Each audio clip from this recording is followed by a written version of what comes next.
अहमदनगर जिल्ह्याच्या व बीड जिल्ह्याच्या सरहद्दीवर असणाऱ्या श्री क्षेत्र बाळम टाकळे येथून ओम साई सामाजिक प्रतिष्ठानचे व साईबाबा पालखी सोहळ्याचे संस्थापक अध्यक्ष नारायणराव अंदुरे यांनी सांगितले की गेल्या 9 वर्षांपासून साईबाबा पायी पालखी सोहळ्याचे आयोजन केले जात असून 150 किलोमीटरचा पायी प्रवास करून साई पालखी 6 दिवसात शिर्डी साईबाबांच्या दर्शनासाठी जात असते।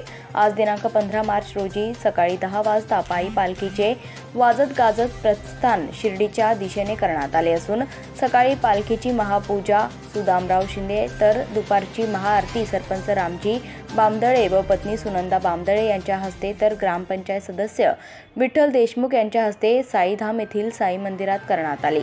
यावेळी पालखी सोहळ्याचे अध्यक्ष सोपान कडुळे, कृष्ण अंदुरे, ओमकार अंदुरे, प्रभाकर पाथरकर, आनंद कोळपकर, दिलीप गाडेकर, गणेश गाडेकर, विठ्ठलराव गाडेकर यांच्यासह साई भक्त मोठ्या संख्येने यावेळी उपस्थित होते। इसाक शेख, अहमदनगर, शेवगाव। ओम साईराम।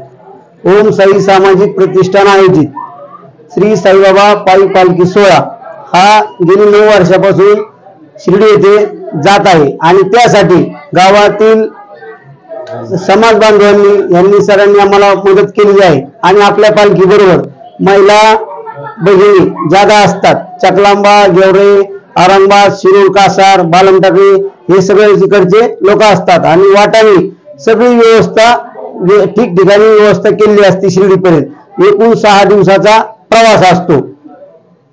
ओम साईराम।